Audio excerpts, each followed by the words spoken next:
Carlinhos, sou funcionário do Estado há 10 anos, casado há 24 e temos o Samuel, de 16 anos, casado com a Ângela há 24 anos. Meu nome é Ângela, Dias, casado há 24 anos, e um filho, que é o Samuel. Então, no nosso tempo de casado de 24 anos, a gente já passou por algumas situações complicadas, mas nada como o que a gente passou em maio de 2002, quando numa fatalidade a gente perdeu o nosso filho, Yuri, que na época, no mês de junho, um mês depois do mês de maio, ia fazer 4 anos de idade. Ela saiu de casa à tarde para vir buscá-lo aqui na creche, e no caminho de volta ele soltou da mão dela e um carro o atropelou. Eu estava trabalhando e quando eu cheguei em casa tinha um irmão da igreja me esperando em casa já, 5 horas da tarde, que era para eu ir para o HU com certa urgência, que ele tinha sido atropelado. E nesse momento o chão sai debaixo do pé da gente, né? Na realidade, no dia eu me desliguei de tudo, só pensando no que tinha acontecido realmente.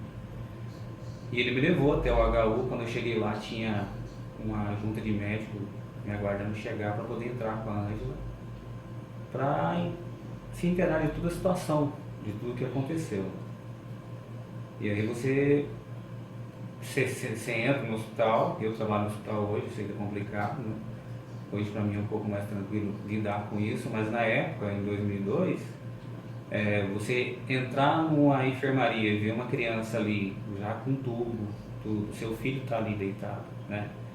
E o médico chegar e te dizer que tem uma porcentagem muito mínima de vida, né? Porque ele teve um trauma craniano. Sim. E ali a gente começa a questionar algumas coisas, né? Nós, como seres humanos, a gente começa a questionar algumas coisas. O porquê de tudo isso, né? E hoje a gente entende o porquê de tudo aconteceu. Todo hospital tem um protocolo. Quando acontece uma morte encefálica, eles têm um prazo de 6 horas para realmente confirmar essa morte. Então nós ficamos de 6 horas da tarde até meia-noite aguardando que a junta médica viesse falar com a gente para confirmar a morte dele. Sim. E quando foi meia-noite, nos chamaram, a gente ficou fora do hospital. Quando foi meia-noite, nos chamaram para dentro do hospital e nós fomos encaminhados à UTI pediátrica, onde ele estava. Lá uma pediatra estava aguardando a gente. E é uma situação assim bem complicada, porque até então a gente tinha visto ele 6 horas e não tinha visto mais. E essa pediatra estava nos aguardando já para dizer da morte cerebral dele realmente, e também nos questiona a respeito de doação de órgãos. Então, ou seja, você está passando por uma situação bem complicada e ao mesmo tempo você tem que desligar dessa situação para tomar uma decisão. Poxa. Né? E para nossa sorte, nós já havíamos conversado a respeito disso, eu e a Ângela, sempre conversamos a respeito de doação de órgãos. Só que doação de órgão meu e dela. A gente nunca imaginava que seria do nosso filho, né? E nessa hora a gente esquece um pouco da dor e pensa, poxa, ele já não tem mais condição de vida. Só que de alguma forma os órgãos dele podem estar batendo dentro do corpo, tá fazendo com que outras crianças sobrevivam, né? Coração, córneas, rins, fígado. Uhum. Isso que fez o nosso pensamento na hora, e a gente não teve nenhuma dúvida assim, nem aquela coisa assim, não quero pensar nisso agora. A gente não teve nenhuma dúvida e a gente doou todos os órgãos dele. Então a partir daí se inicia um outro protocolo, que é aguardar a retirada dos órgãos. E nesse meio tempo a pediatra fez um convite para mim e para ela. Vocês não querem entrar aqui na sala? Isso a gente estava lá da fora da sala do UTI. E ela nos fez uma pergunta: você não quer entrar lá para dar uma última olhada nele como ele está? É que você não tinha visto ele ainda. Eu não tinha visto ele. E aí eu falei, eu vou entrar. Ela não quis entrar. E aí eu entrei na sala, ela ficou do lado de fora, e dentro da sala estava só ele, os aparelhos, e uma técnica de enfermagem no canto da sala. E nesse momento eu estou ali, vendo meu filho, todo entubado, E aí você se sente naquela impotência. Poxa, eu não posso fazer nada por ele. Isso pesa muito pra gente, sabe? Isso, você se sente um inútil nessa hora. E aí é onde que o diabo quis pregar uma peça em mim, mas de alguma forma Deus já tinha previsto isso, porque enquanto eu estava olhando para ele ali deitado naquela cama, naquela maca, o diabo, no meu ouvido assim, como a gente está conversando assim, falou para mim: cadê o Deus que você serve agora? Muito pesado. E eu fiquei tranquilo, porque essa tranquilidade veio quando eu senti uma mão no meu ombro, porque só estava eu, ele e a técnica de enfermagem dentro da sala. Senti uma mão no meu ombro me dizendo: fique tranquilo que eu estou aqui. Então a partir daí é que a gente vê que tudo tem um propósito. Tudo tem um propósito. É a questão de você estar passando por uma dificuldade, você aprender a depender de Deus em toda e qualquer situação. Então Deus usou toda essa circunstância para nos ensinar que a gente depende totalmente dele. Não tem como você fugir disso. Então, a partir de que aconteceu isso, eu tive segurança, eu tive tranquilidade para enfrentar o que viria, que seria aguardar mais 24 horas a retirada de órgãos dele para transplante, para depois velar o corpo dele e depois enterrar. Então foi um período bem assim, complicado, mas ao mesmo tempo Deus usou toda essa situação para quê? Para que conforme as pessoas iam chegando no velório dele, pensando que ia encontrar gente desolado, mas não, todo mundo que chegava a gente recebia com um abraço, porque ali de certa forma a gente estava celebrando uma nova vida para ele. Porque as pessoas, o que elas pensam quando elas vão no velório? Elas chegam, a Ângela chorou muito. Sim. Isso é normal, Claro. é o luto. Sim.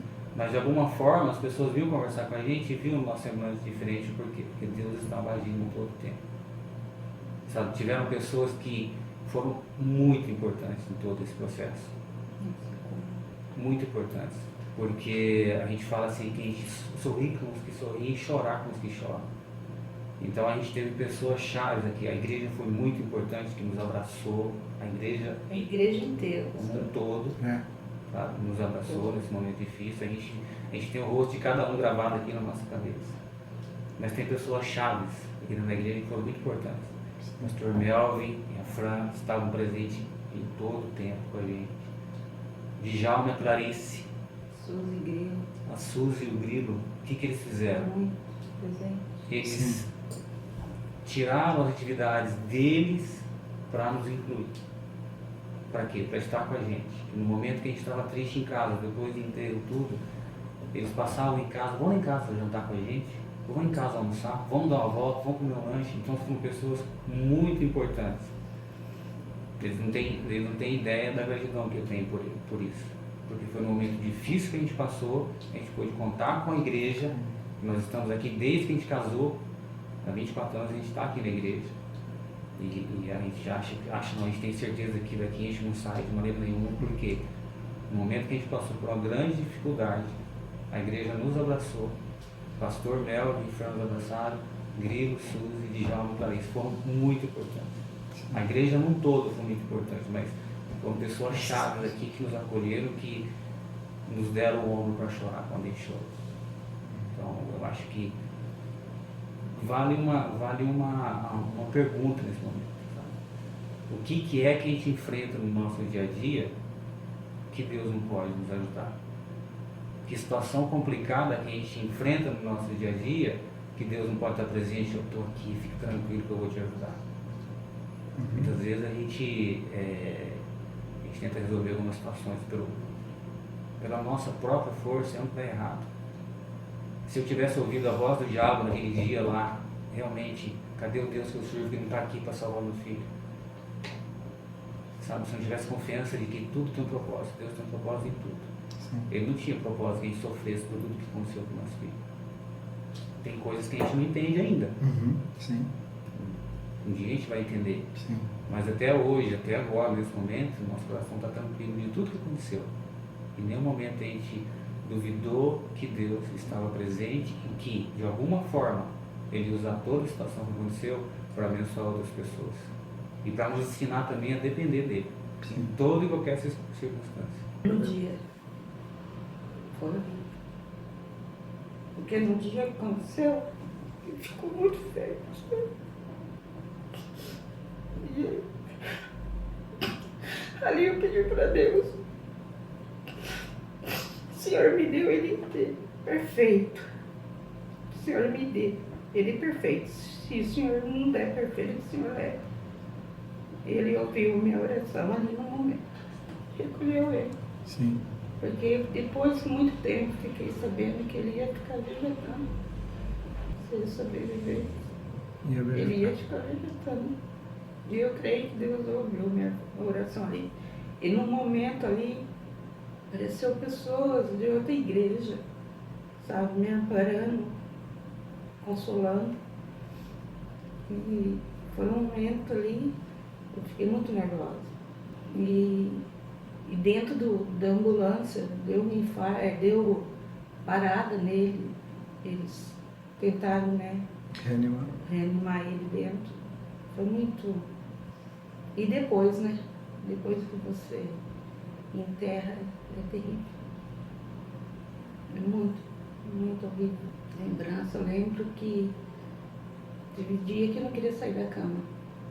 Eu lembro que o Carinho ficou preocupado e ele ligou para a Suzy. Aí a Suzy, não, vem pra cá. Aí a gente foi, acho que foi o Grego, foi buscar a gente lá em casa. Aí a gente ficou lá conversando. Eles ajudaram muito a gente. Muito. Amigo mesmo. Sim. Como irmão, como se fosse assim de sangue. Eu considero muito a Suzy e o Grego. Sim. Eu conheço muito o que eles fizeram. Tanto ele como os irmãos em si, o Djalma, a Clarice. Lembrança, né? Tem coisas que eu faço que eu lembro. Tem coisas que eu lembro. Eu não falo muito. Tem vezes que a gente cita alguma coisa, né? De vez em quando o Samuel, ele começa assim, nossa, se o Yuri tivesse, eu ia ter um irmão mais velho, ia jogar bola junto. Eu estaria com 22 anos hoje. Hoje eu ainda tenho algumas situações que acontecem, que a gente consegue, de alguma forma, passar para algumas pessoas o que a gente passou. E ninguém imagina assim que nós conseguimos passar por um período tão complicado.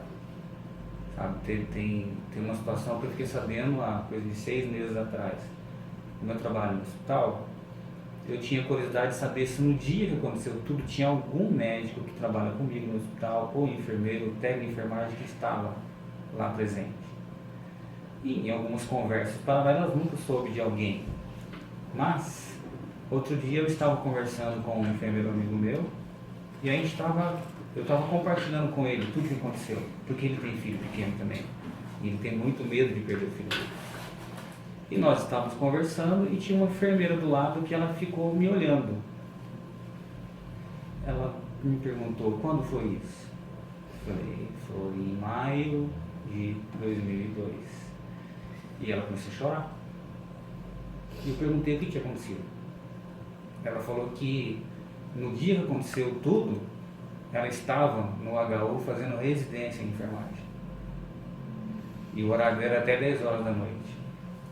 Ela só foi embora do outro dia de manhã. Porque as pessoas que estavam lá, o HU parou.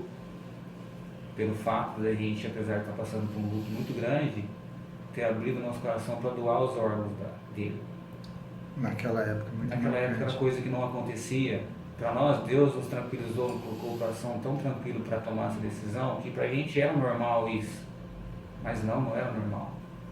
Então ela diz que o HU parou naquele dia em circunstâncias do que aconteceu. Eles não tinham um médico que pudesse retirar os órgãos dele. Eles não tinham. Eles fizeram a pergunta, mas não esperavam sim nós. E veio um médico de Curitiba para poder fazer essa retirada. Então ele só veio 6 horas da manhã. O corpo dele foi liberado na quarta-feira. O acidente aconteceu na segunda. Só foi liberado na quarta-feira para velório. Então assim, foi um período para nós muito complicado, mas depois de alguns anos você saber que de alguma forma a gente impactou a vida de alguém em 2002 Poxa. e a nossa, de certa forma, a nossa alegria, eu digo alegria porque eu digo isso com o coração tranquilo, de saber, apesar da morte do meu filho, muito novo, a gente pôde proporcionar para outras famílias a alegria de ter um filho correndo no quintal. Talvez aquelas crianças de 2002 hoje sejam pessoas casadas que têm filhos. Uhum. A gente não teve contato com essas crianças na época que receberam os órgãos dele. Mas eu fico assim, no coração tranquilo em saber que de alguma forma a gente pode proporcionar alegria para alguma pessoa. Sabe? Poxa.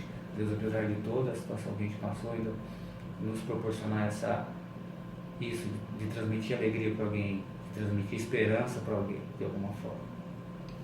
Então, para nós, assim, foi complicado, tudo que a gente passou foi, mas a gente tirou muita experiência de tudo isso.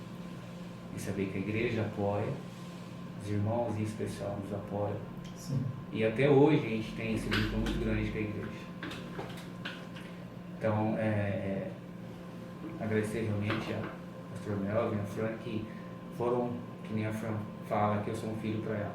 Realmente eles foram pais na época para nós, porque nós precisamos e nós tivemos com quem contar aqui na igreja. Sim. Muito importante para nós. Deus para mim foi um pai que, como um pai pega o filho no colo, eu me senti isso, ele pegando no colo, todo momento. Tanto na presença do Senhor, calor dos irmãos, né? Não senti nenhum momento só. Um conselho que eu dou para quem está passando por alguma dificuldade, que acha que entrou num vale muito profundo e que não vai conseguir sair. O que eu posso dizer é que nós é que definimos se a gente fica no vale ou se a gente sai. Só que com as nossas próprias forças a gente não sai. Tem que depender o tempo todo de Deus. Pode ser numa situação muito difícil ou numa situação tranquila. A dependência de Deus em todo momento é essencial. Porque Ele sempre está do nosso lado, sentado aqui do nosso lado, esperando que a gente peça alguma coisa para Ele. Ele não vai se intrometer nas nossas decisões. Só que sempre que a gente precisar de ajuda dele, Ele está do lado. Tá pronto. O que eu posso te ajudar? Isso foi o que eu senti quando a gente passou por toda essa situação. A gente teve o nosso período de luto, quando nós voltamos para casa, depois de tudo. Ver o quarto dele montado, as roupas dele, Um momento tudo. horrível. É assim, é angustiante. Imagina. Então nessa hora, você não tem o seu amigo por perto, você não tem o pastor por perto, Todo mundo saiu. todo mundo saiu. Aí você tem que voltar na sua realidade, e a sua realidade é aquela, ele não está mais junto com a gente. O que eu faço agora? Senhor, eu não consigo sozinho, me ajuda. Isso foi muito importante, a gente teve o nosso período de luto, foi alguns meses. E depois a gente começou a voltar à nossa rotina normal, só que sempre faltando alguma coisa, sempre faltando. Porque no momento eu saí para trabalhar de manhã, ele me deu um abraço de manhã, quando eu volto à tarde ele não está mais. Então assim, a vida nossa é como estalo de dedo. No momento a gente está junto, no momento a gente está conversando, no outro a gente não está mais. Então que a gente valorize o período em que a gente está junto. Eu digo isso como família e como igreja. Valorizar.